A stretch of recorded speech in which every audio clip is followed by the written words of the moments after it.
Hey folks, and welcome back to the video lectures for Philosophy 120 Critical Thinking. So today we're looking at what it takes to actually have a good argument. We're starting our look at how to evaluate arguments. So we're not just talking about the bits and pieces of them, we're not just talking about the tools that we use to analyze arguments, but we're finally starting to look at the different ways we can evaluate them and judge them to be either good or bad. And so we're going to start by looking at what sort of conditions and criteria should we be using to identify a good argument. What counts as a good argument? So we're going to look at the kind of conditions that our textbook lays out for us, the so-called ARG conditions. Go into a bit more detail about the RNG ones because they just start off very vague. And then we'll look at how to ask ourselves, when does something actually fail or succeed in these conditions, and how should we respond to the arguments that we're evaluating. So to start off, we have the fantastic occasion of actually being able to start to use some of the tools that we've made. So just as a bit of context, so far in this semester, we have effectively amassed a nice little toolkit of a lot of vocabulary terms that we can use to analyze, label, and understand arguments and ideas that are presented to us. We can identify whether arguments have a linear structure or a linked structure. We can look at how the different pieces fit together. We can look at how language plays a role in affecting those arguments and how it shapes our perceptions of them. And now we get to actually start using those labels and those tools and those concepts to actually judge arguments to be either good or bad. So effectively, we get to finally start applying the stuff that we've been looking at.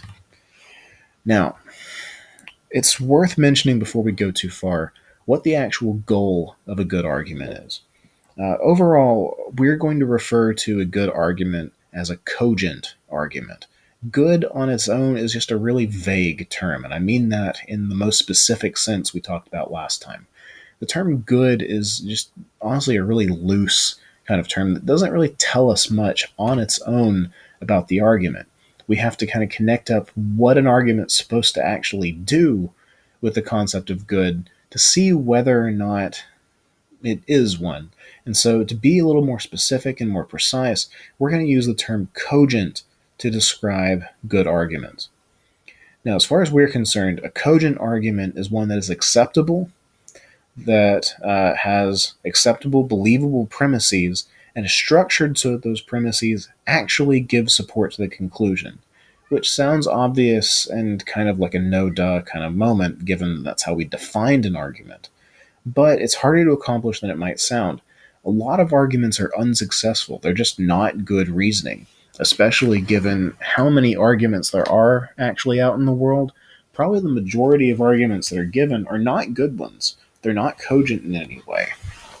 So instead, we're looking for arguments that actually succeed at the supposed goal of what an argument's supposed to do.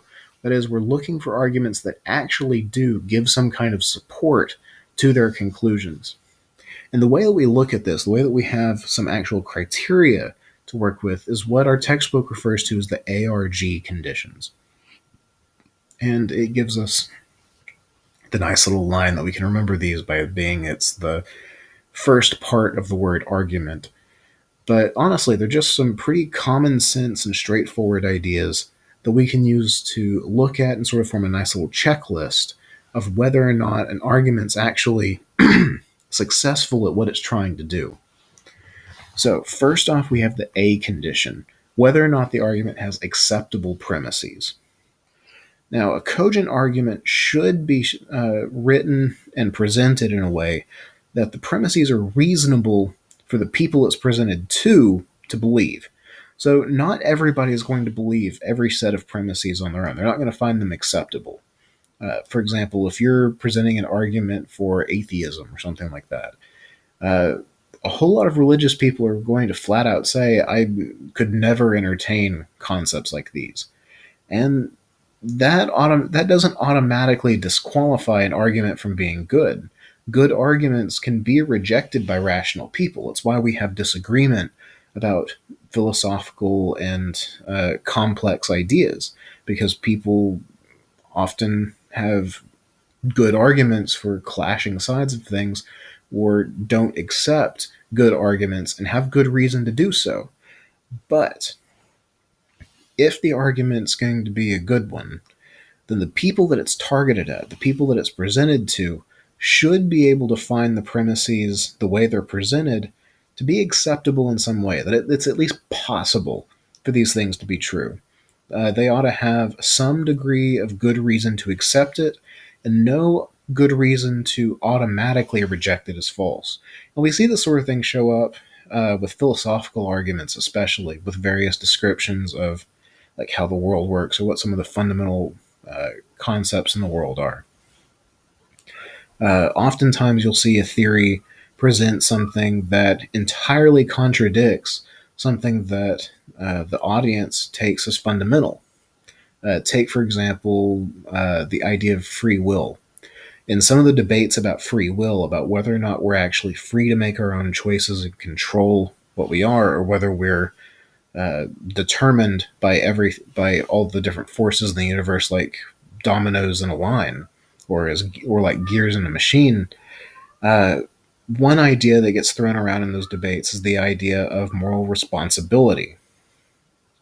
And if you offer a set of premises that clash with that idea of moral responsibility, there's a lot of proponents of free will who will say, well, no, that gives me a reason to reject these premises. They require me to reject something that I believe actually exists, and I think I've got good reason to think exists. So acceptable premises aren't just ones that are written well or that are pleasing or something like that. They're ones that we have at least some good reason to accept and no good reason to automatically reject as false and just dismiss out hand. Contradictory premises would be ones that we can reject out hand, and things like that. Some of the future chapters we'll look at will dig deeper into both this and what other actual conditions mean in far greater detail. So we'll get to spend more time on what counts as acceptable in future lessons.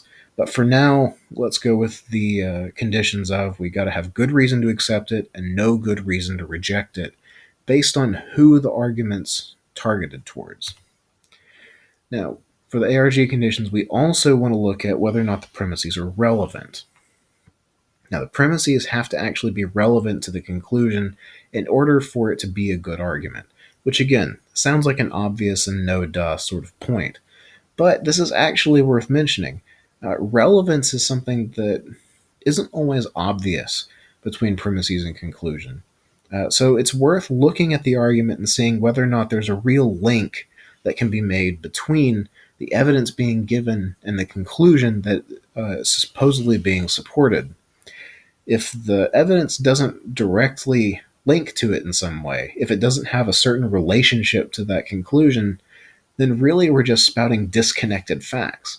Emotionally charged language or certain ambiguities or vagueness might make it look as though there's a connection between premise and conclusion, but it's worth actually asking and looking at the structure of the thing using some of our past tools and to see whether or not there actually is a relationship between them. And then finally, we also need the G condition, the good grounds condition. A cogent argument needs to have the argument structured so that when we consider all of the premises together as a whole, they need to give us sufficient reason to make it rational to accept the conclusion. That is, the premises ought to be enough to convince somebody that the conclusion is true. It ought to be enough to give us good reason to treat the conclusion as being true. If taken together, they can't do that. If they have some of the points necessary, but they still don't have enough evidence to actually show it, then we don't have a cogent argument. So the premises need to actually give solid ground for us to say, yes, this conclusion is a true conclusion. It is something that I think there's good reason to believe. Now, admittedly, the RNG conditions here, having relevant premises and good grounds, This is admittedly very vague. Again, there are future chapters that'll spend a lot of time going into far greater detail on what these things actually mean and what the conditions are. But for our purposes and starting to evaluate arguments just in general, we can start to look at some more specific relationships between premises and conclusions that can mark them as being either relevant or offering as a good ground for the conclusion. So there are at least four different ways that the premises of a cogent argument can be connected. So this is especially looking at the relevance conditions. The four options we have are, or the four basic options we have, are deductive entailment, conductive support, inductive support, and argument by analogy. Deductive entailment is probably the most straightforward and the most appealing out of the different forms of support and connection between premises and conclusions in a good, cogent argument.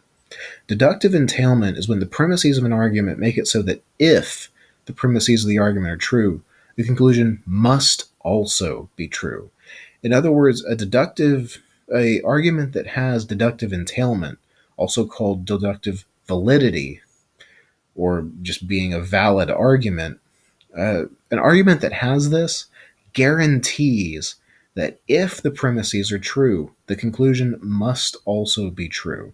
And usually this shows up through either a linear support pattern or a linked support pattern, things that we've talked about in a past lecture.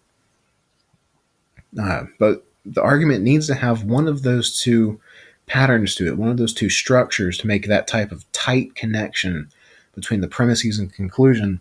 And it also needs to be the case that there are no possible cases or situations in which the premises could be true and the conclusion false. In other words, a valid argument, a deductively valid argument, is one that if the premises actually are true, then there is no possible way for that conclusion to be false.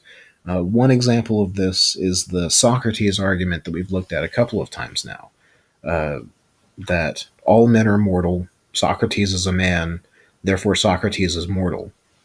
In that argument, it's literally impossible for the first two premises, that all men are mortal and that Socrates is a man, it's impossible for both of those to be true and it be false that Socrates is immortal.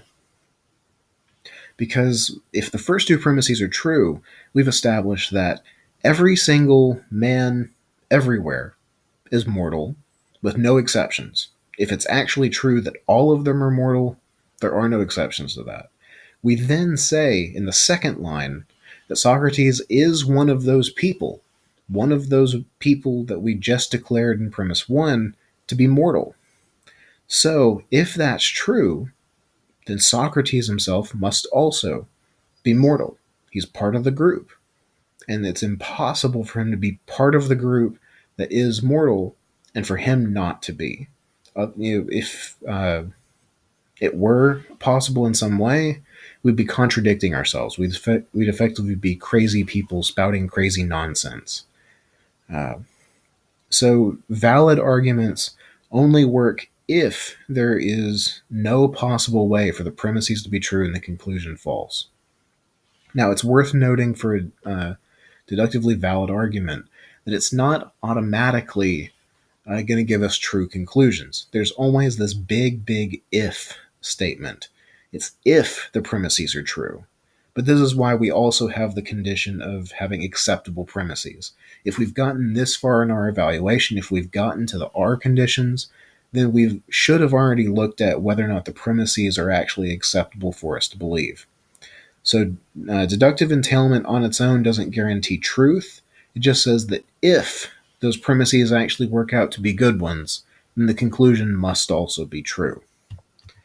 Now, even if an argument isn't valid, though, that doesn't mean that it offers no support for the conclusion. Deductive validity, deductive entailment, is a kind of relationship that guarantees that if the premises are true, the conclusion must also be true. But even when we can't guarantee that the conclusion is true, we might still have good support and good reasons for accepting that conclusion. We just have to admit the possibility of being wrong in those cases, even if we've got good premises. So, a couple of ways of looking at this. One simple one is the conductive support or conductive style support. An argument has conductive support if all the premises come together to support the conclusion.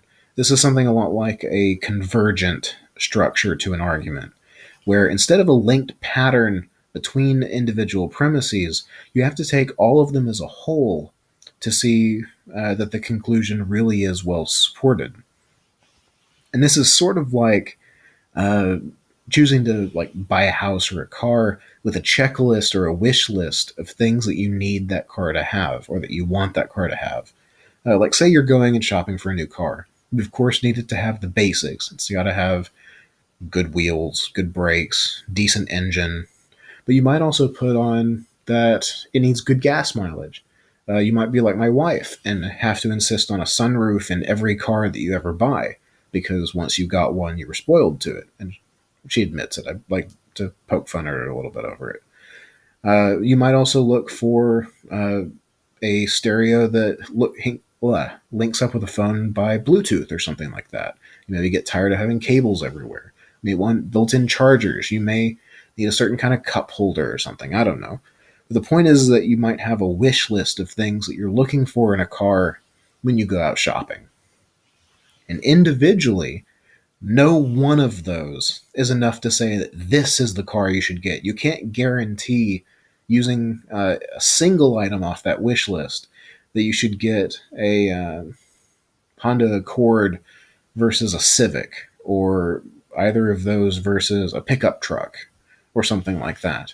The size of the cup holder alone isn't enough to determine that. But when you take all of the different features together, when you take all of the evidence and all of the things you're looking at, then you can make a rational decision about which one's the best fit for your buying wants. And conductive support works the same way. Individual premises may not on their own guarantee the conclusion in any way. And in fact, even taken together, they might not guarantee it at all.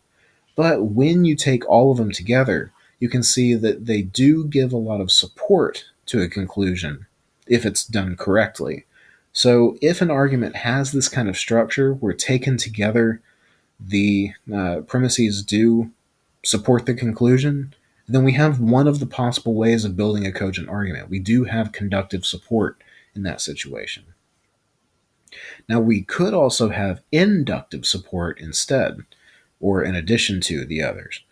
Inductive support involves inference from a more general experience to this specific instance we're talking about in order to support the conclusion.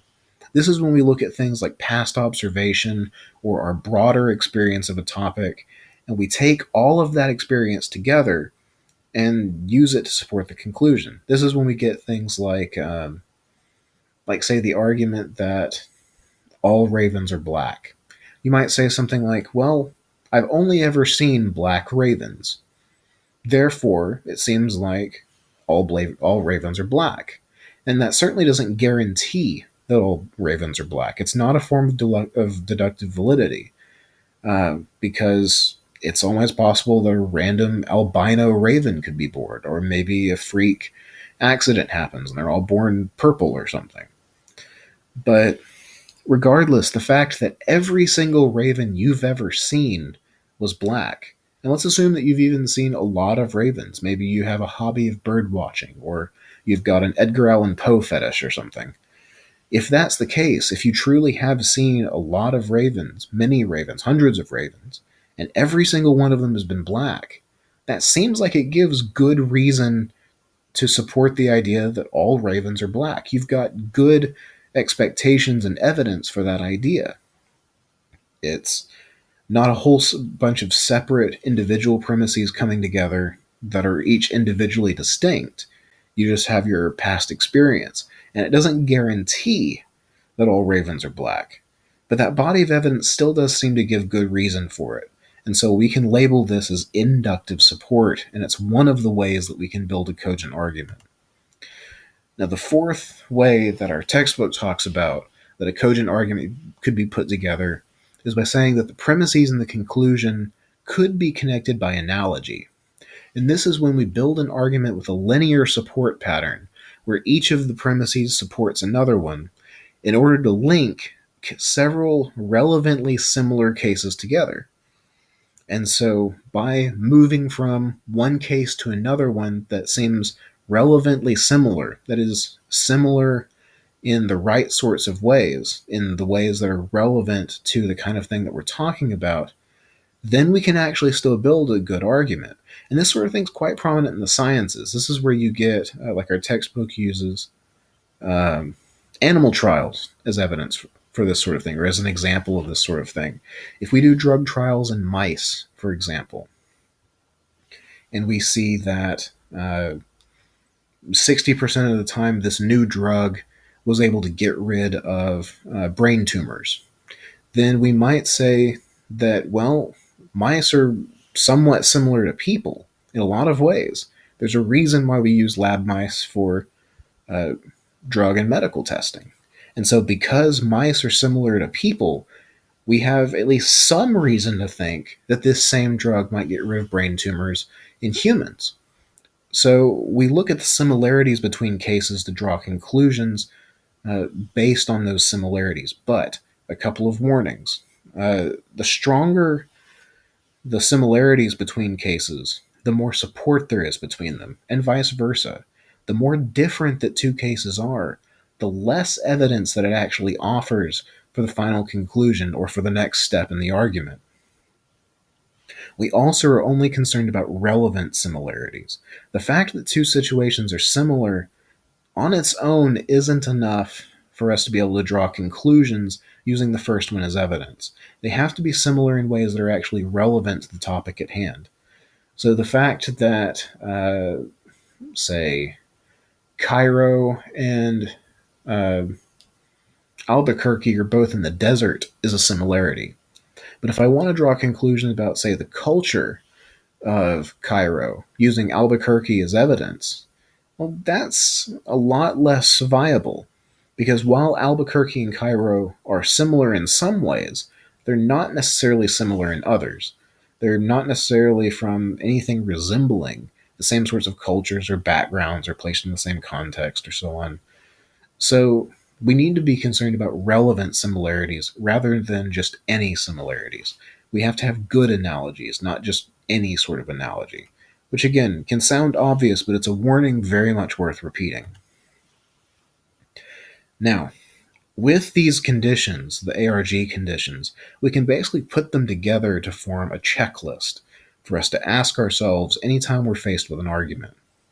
And so we start off, if we are presented with an argument that we want to evaluate, if somebody gives a set of reasons for some idea and we want, for whatever reason, to evaluate it and see whether or not it's trustworthy or whether or not we ought to believe it, we can start by standardizing the argument.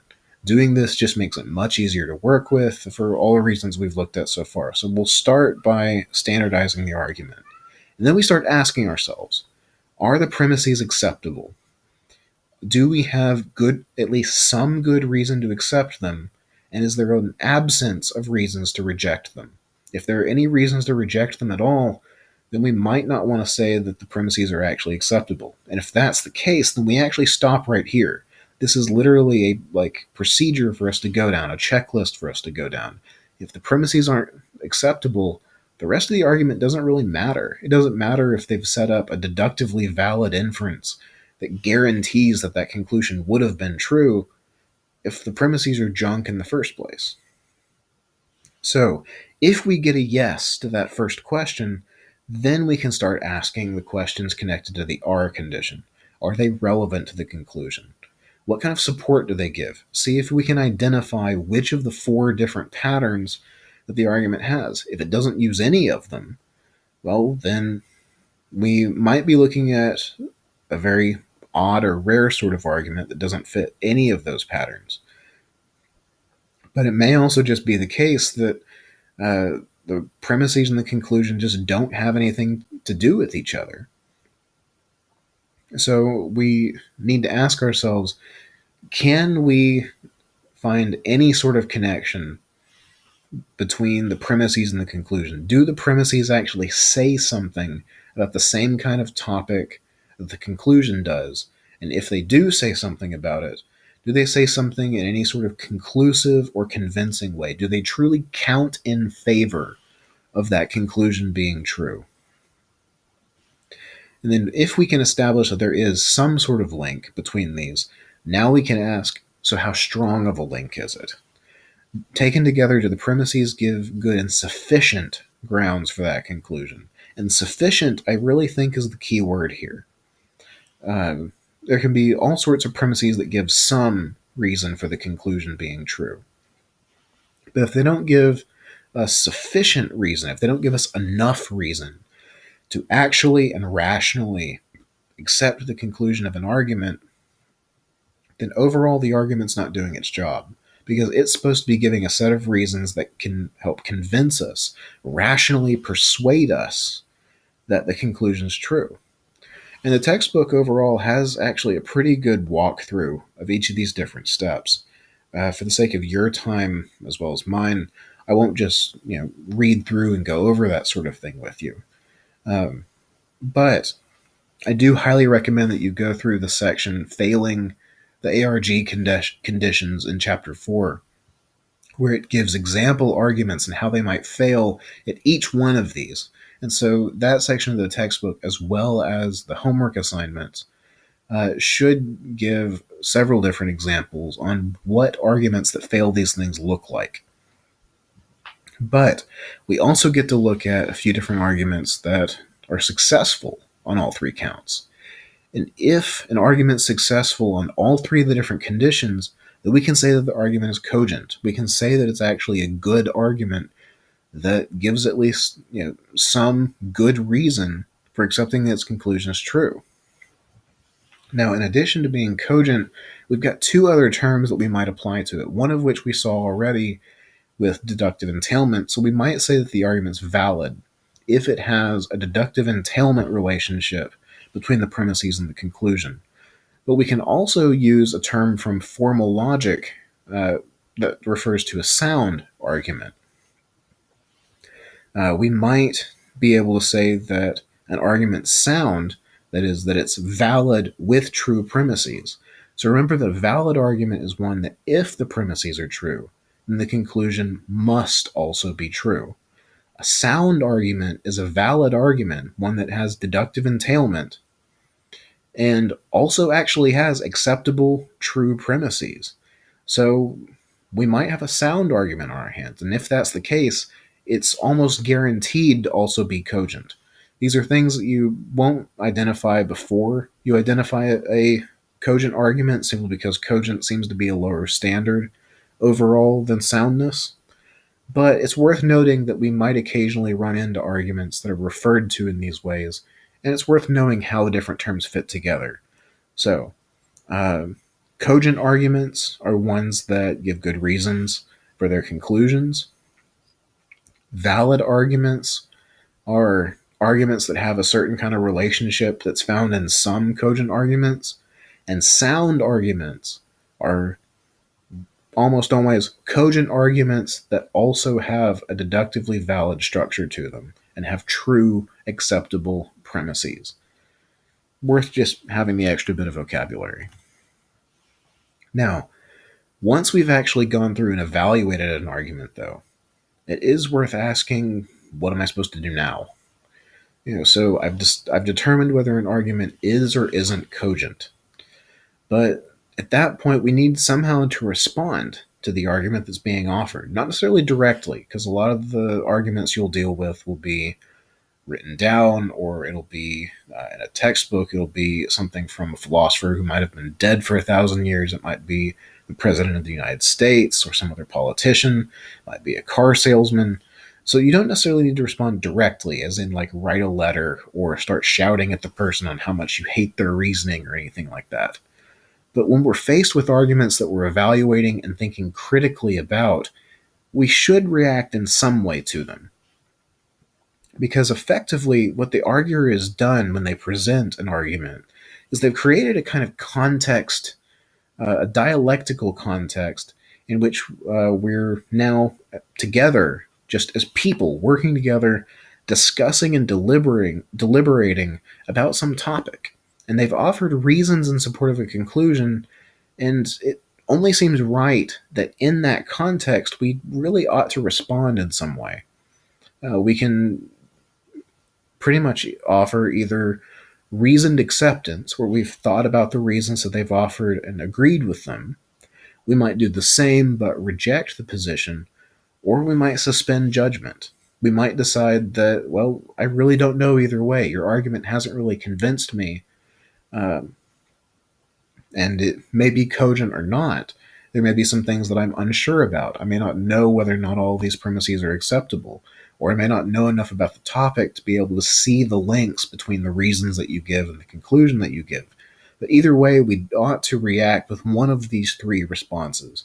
We ought to rationally and with lots of deliberation and thought either accept, reject, or suspend judgment about the argument that's being given. The reason why I bring all this up is that it's worth noting that however we respond, it needs to be done in response to what our textbook calls the argument's challenge. The challenge of an argument is not the difficulty of putting it forward or anything like that, but rather it's uh, the call or the topic that the argument's bringing about. The argument's presented with a certain set of reasons that are trying to convince you of its conclusion.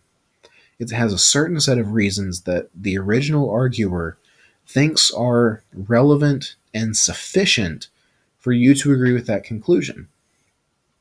And so when you offer an argument, you're effectively offering a particular set of ideas and topics that are up for discussion. This is the argument's challenge. And when you're presented with an argument, it really is in best form for you to respond to the actual reasons in the argument that's being given, not just to what you see as being the relevant issues. Anything else seems to be just somewhat disrespectful of the other person as a rational agent, as a person, and as someone worthy of engaging with intellectually. Um, so, take for example something like debates on whether or not it's a good idea to climb Mount Everest. And suppose you're chatting with someone who says that it's not a good idea because of all the people that have died, because of the massive expense that comes with it, because of the impact it's having on the environment. And let's say at the end of the day, you disagree. You still think that Everest is very much something that we ought to climb, or maybe that you want to climb at some point. If that's the case, though, when you reject the initial argument about Everest, you shouldn't just start talking about, oh, how wonderful it is to climb the thing. The better way to respond is to actually answer some of the reasons and the ideas that were offered in the first place. You ought to actually respond to the argument being given, which again sounds like a rather obvious thing, but sometimes, especially for topics that we're passionate about, ones that we have opinions and biases before we even get to the table, we sometimes are going to want to not actually listen or engage with the arguments that are being presented from an opposing side. In order to be actual critical thinkers and to actually have a certain degree of intellectual integrity, we need to set those kind of tendencies aside and actually engage with the reasons and the evidence being offered. If we can't reject a position by actually rejecting the things that it offers, then we don't really have good reasons for rejecting the argument because we've kind of just ignored it. We've just set it aside and tried to do our own thing instead. So, however we respond to arguments, it needs to be actually in response to the challenge of the argument. It needs to actually engage with the reasons and the points being made by a given arguer. Now, I know all of this has been rather quick, and it's been vague and pretty general in a few spots. Over the course of the next several weeks, What we're going to do in this class is we're going to start digging into the details of each of these conditions and looking at how do we think more deeply, more critically, and with greater care about each of the different parts of this whole process. How do we actually look at different arguments? What does it actually mean for them to be relevant? What kind of relationships and what kind of structures are involved? And what sorts of things should I be looking for? What kinds of concrete tags and bits of evidence should I be looking for? And what things out in the real world should I be looking at when doing this stuff? We'll also look at a few different ways of putting arguments together. There are a few different systems of logic that we'll actually talk about. We'll look at ancient Greek classical syllogistic arguments, ones that do the same kind of logic that Aristotle proposed, as well as modern propositional logic, the thing that modern logicians and coders and other people use to put together arguments about all sorts of different topics, both of which are still absolutely relevant and able to be used in reasoning today. We'll also look at a few other ways that arguments can fail. We've talked a little bit about one fallacy so far in this unit, where we looked at the fallacy of equivocation. In future units and in future lessons, we'll also look at more types of fallacies. We'll look at more ways that premises and conclusions can be separated, or that they might be irrelevant, and we'll just, in general, go deeper into this whole process. But the purpose of today was to look at an overview of this kind of thing. To get a bit more practice at it and to see more examples of it, I highly recommend that you take a look at that section I mentioned out of the textbook, in addition to doing your normal reading. And also, if you haven't yet, don't forget to take a look at the homework and the journal assignment for this unit, because this is where a lot of the application and the other work for the semester goes in. Our lectures tend to be a bit more on the general side, and there don't tend to be a lot of them just because of how much vocabulary is thrown at us at a time. So it's really worth taking the time to go and digest this stuff by working through some examples, checking the work in the back of the book, and if you have any, please sending any questions that you have my way so that I can try and help. So, good luck with all of that, and I will talk to you